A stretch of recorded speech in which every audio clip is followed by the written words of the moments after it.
Olá, hoje nós vamos falar sobre escravidão e liberdade. Eu gostaria de mencionar aqui uma mulher que foi um marco histórico no Brasil.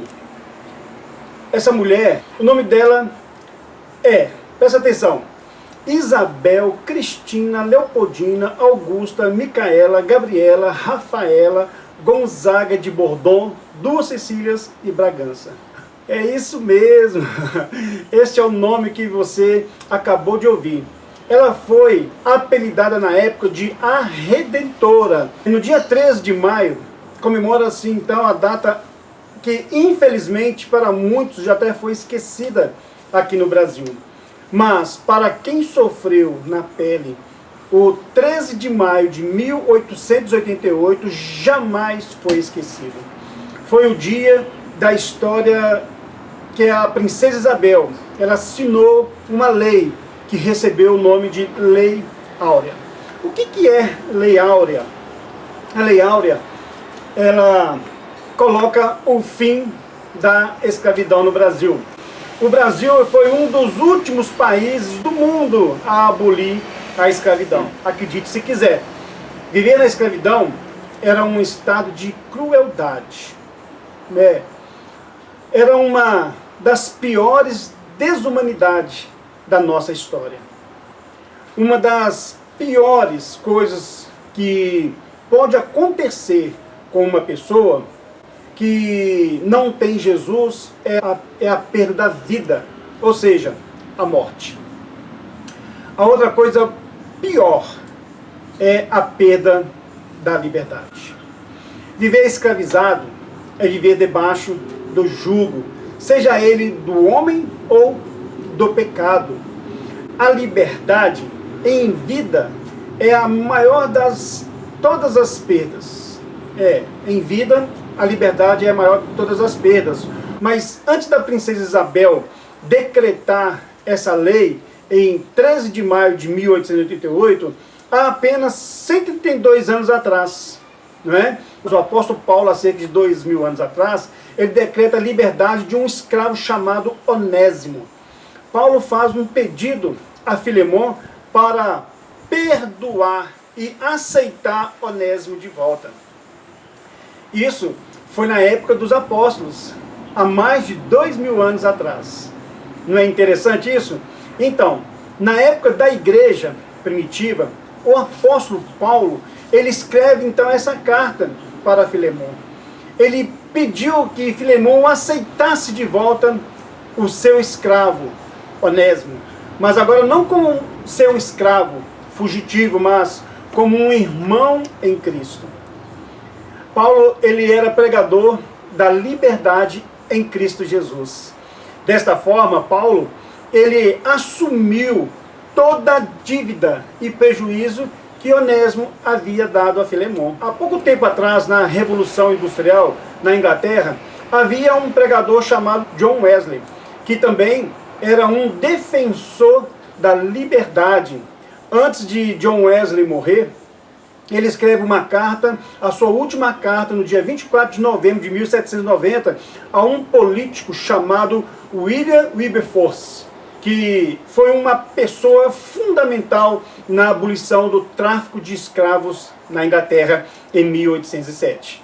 Em um trecho da sua carta, John Wesley, ele escreve o seguinte, presta atenção: a escravidão é uma vilania nojenta, um escândalo para a Inglaterra e para a humanidade. Eu fico chocado quando um homem, por ser negro, é enganado ou atacado por um homem branco e não pode se defender. Vá, em nome de Deus e no poder do seu Espírito, para que a escravidão, a mais infame que já viu sob o sol, seja banida para sempre. John Wesley escreve para William Wilberforce. Mas como surgiu essa legalidade para esse ato cruel que dá o direito de um homem ser escravizado pelo outro? Há 4.000 anos atrás, o Egito, ele era a maior potência do mundo. Não existia ninguém ou nenhum país naquela época igual, poderoso como o Egito. Não existia uma cultura igual a do Egito há 4.000 anos atrás. Isso mesmo, que se compara ao Egito. O Egito tinha a mais avançada civilização, a mais avançada ciência do mundo. Portanto, meus queridos irmãos, ser egípcio há 4.000 anos atrás era ser cidadão da maior e poderosa nação do mundo, como se fosse hoje os Estados Unidos. Se você for lá no Museu do Louvre, na França, lá está uma das maiores descobertas da humanidade. Lá está uma pedra de 2,20 metros de altura, chamada Código de Hammurabi. Talvez você nunca ouviu falar dessa pedra ou desse código, mas quem estudou direito sabe muito bem do que eu estou falando. Porque o Código de Hammurabi é a primeira legislação, o primeiro conjunto de leis da história da humanidade, chamado Código de Hammurabi. O Código de Hammurabi foi escrito na Era do Bronze, no ano de 1721, lá na Mesopotâmia. Sabe o que isso quer dizer? Cerca de 250 anos antes de Deus dar os 10 mandamentos a Moisés. Moisés, ele recebe então as tábuas há 3.500 anos atrás, lá no Monte Sinai, como está escrito, registrado em Êxodo, capítulo 31, versículo 18. Bom, neste código havia a lei do mais forte, ou seja, aplicava-se o princípio de talião, olho por olho, dente por dente. Aí está então a explicação. O Código de Hammurabi diz que quando um homem casado morre, ele deixa ali as suas dívidas. Então seria pago com os seus bens. Mas não tendo bens, os filhos seriam tidos como escravos, até que a dívida fosse paga. Mas se não tem bens e nem filhos, a mulher seria o pagamento dessa dívida. Você pode ver no livro de 2 Reis, no capítulo 4, quando a viúva, que o marido crente morreu e deixou ali dívidas. Deixou dívidas. Então, vindo o profeta Eliseu e multiplica o azeite na casa daquela viúva. Quando um homem casado morre, deixando dívida, eles têm que pagar a dívida com patrimônio. Se não tem patrimônio, quem vai então pagar a dívida são os filhos. Os filhos serão escravizados. Quando você ainda acha que perdeu tudo, tem algo que ninguém possa roubar de você. Ou seja, a sua dignidade, a sua essência. Aquilo que você conquistou. Eu já morei na Inglaterra e já visitei vários países da Europa e também no Caribe. E já fui aos Estados Unidos mais de 15 vezes. Eu tive a oportunidade de conhecer vários lugares. E aqui no Brasil também, vários lugares. Eu já completei mais de 9 anos de estudos em seminário teológico, em busca de conteúdos, de aprender, conhecer, aprimorar. E a pior coisa que se pode existir é a pessoa vazia. O crente vazio, o crente sem conteúdo. Uma pessoa vazia e sem conteúdo, infelizmente, ela carrega o peso. Mas quando se tem conteúdo e ainda sendo para Deus o que você é, então Deus vai fazer algo melhor na sua vida. Mesmo que você tenha que passar pelo deserto, Ele vai permitir viver na sombra da tenda. Nas sombras de suas asas estará seguros, como diz o salmista. Antes da Lei Áurea ser assinada, foi assinada também uma outra lei chamada a Lei do Ventre Livre, em 12 de maio de 1871. Os deputados, então, eles entraram com um projeto que foi aprovado no dia 28 de setembro de 1871, a Lei do Ventre Livre. Ou seja, os filhos de escravos que nascessem eram libertos. Não seriam mais escravos. O filho da escrava nasceria livre. Portanto, antes da lei do ventre livre, quando uma escrava dava à luz um filho, isso antes da lei, aquele filho que era o filho dela, O dono dela seria o seu patrão. Se o patrão da escrava quisesse vender aquela criança, ele vendia e separava aquela criança da mãe eternamente. E uma escrava não tem poder sobre o próprio corpo. Vou te dizer algo da parte de Deus para você nesse momento. Nessa quarentena, todos nós fomos colocados literalmente no canto. Ou seja, longe dos holofotes, longe dos amigos, longe dos olhares do outro, talvez esquecido e se sentindo rejeitado no seu cantinho, ou aí, quando você menos espera, vem a força da promessa de Deus na sua vida. E Deus começa a trabalhar na nossa vida. Sabia que os planos de Deus, os planos que Deus tem para a sua vida, são maiores do que você imagina. Você precisa simplesmente só acreditar que Deus tem uma promessa para a sua vida. Deus está gerando aí uma promessa nessa quarentena para a sua vida. As pessoas não são obrigadas a acreditar em você, não são obrigadas a acreditar em nós. Não adianta querer forçar a barra, querer mostrar alguma coisa, querer mostrar para as pessoas quem é você, não. É fazer com que as pessoas acreditem em você. Não é necessário. Elas serão convencidas pelas suas atitudes, pelos seus frutos que foram gerados através da sua vida. Aí sim, as pessoas vão olhar para você. Só de passar pelo processo de ter ficado no canto, você já está dando fruto. Então, se alguém esqueceu de você, isso não é tão ruim assim. Isso é até muito bom. Sabe por quê? Sabe por quê? Olha, porque você vai aprender a depender exclusivamente de Deus, do Eterno, de Adonai, não é? E quando nós dependemos de Deus e somos levados para o canto, não é? Aí é que Deus começa a trabalhar. Dependa de Deus.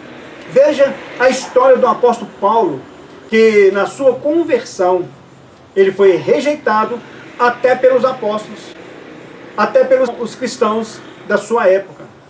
Eles foram rejeitados, por quê? Porque Jesus também não for aceito. Jesus foi rejeitado por todos naquela época, ou por quase todos. O profeta Isaías diz que para que ele pudesse ser aceito, ele tinha que ser rejeitado. A rejeição, ela passa a fazer parte de quem é escolhido de Deus. Não adianta, você só será aceito se primeiro for rejeitado, colocado no canto. Quando Deus quer fazer alguma coisa em nós, só a sua presença já incomoda. A Bíblia fala em Gênesis, no capítulo 16, 4, que Agar, após engravidar, ela olha com desprezo para a sua senhora, para Sara. E Sara então interpreta essa situação como um ato de violência contra ela. Colocou ela então para fora de casa, por causa dessa situação. Agar fugiu da presença e da ameaça da sua senhora. E no versículo 10, o anjo manda ela voltar e se humilhar, porque Deus fará do seu filho uma grande nação. Agar então foi humilhada. Durante toda a sua gravidez, certamente havia ali uma rivalidade muito grande entre elas. Mas Sara tinha que suportar por sua escrava estar grávida do seu marido. Ela podia esperar a criança nascer para mandar a sua escrava embora, para mandar ela ir para o campo, fora da presença do menino. Mas, após 13 anos, Ismael já jovenzinho, Sara dá à luz a Isaac. E quando vê Ismael zombando dele, encontra uma oportunidade de vingar da sua rival. Aí, manda embora. Manda os dois. Sara fala com Abraão: eu não quero mais esse menino na minha casa, manda ele embora. Qual mãe faria isso com seu filho? Não parece, mas veja o trabalho de Deus nesse momento.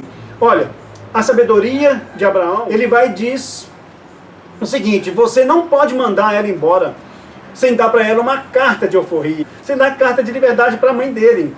Para eu mandar o menino embora, eu tenho que mandar a mãe também embora. E para eles irem embora, você, como proprietária, como senhora deles, você precisa assinar a liberdade deles. Olha Deus trabalhando na vida de Agar.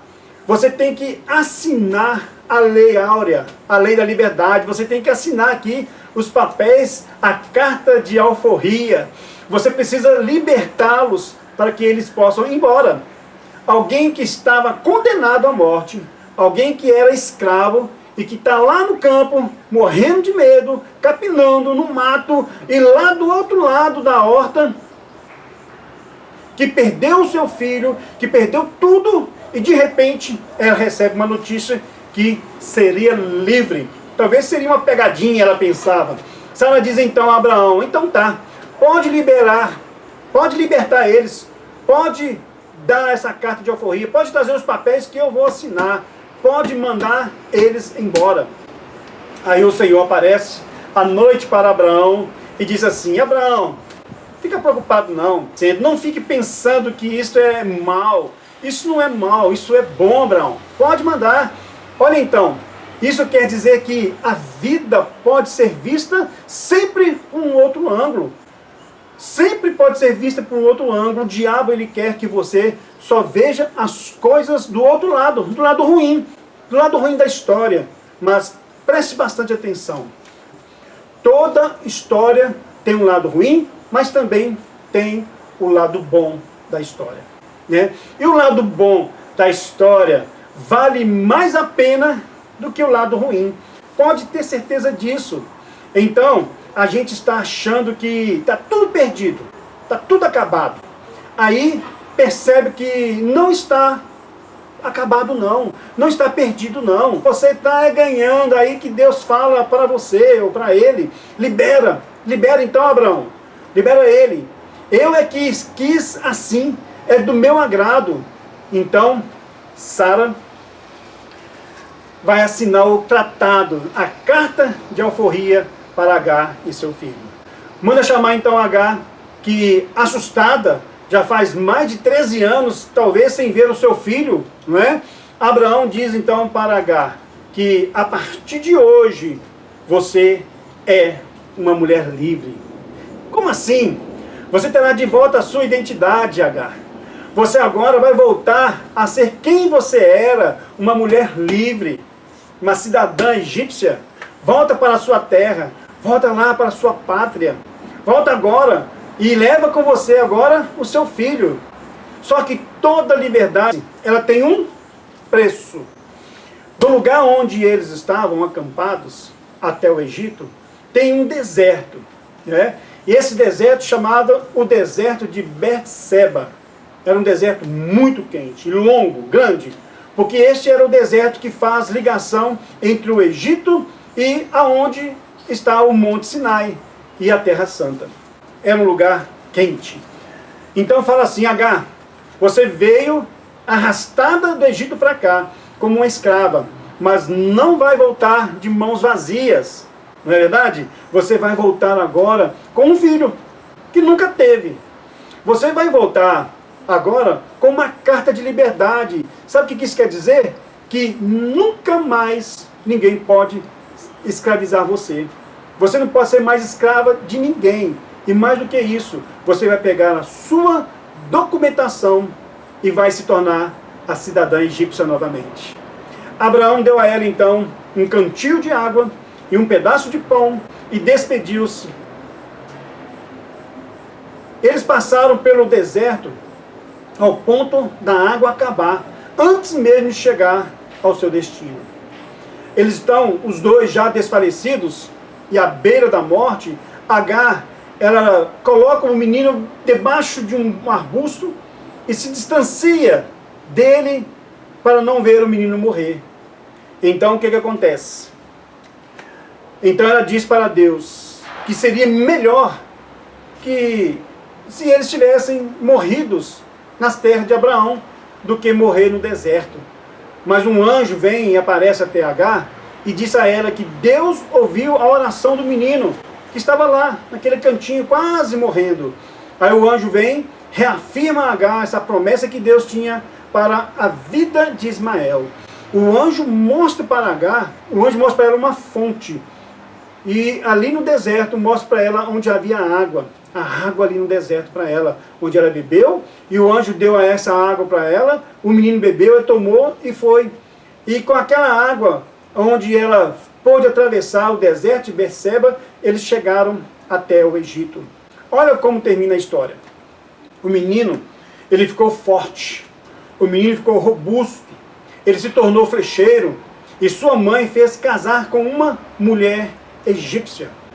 E Deus restituiu a cidadania, a liberdade. Deus deu para Agar um filho e muito mais do que tudo isso que Agar levou.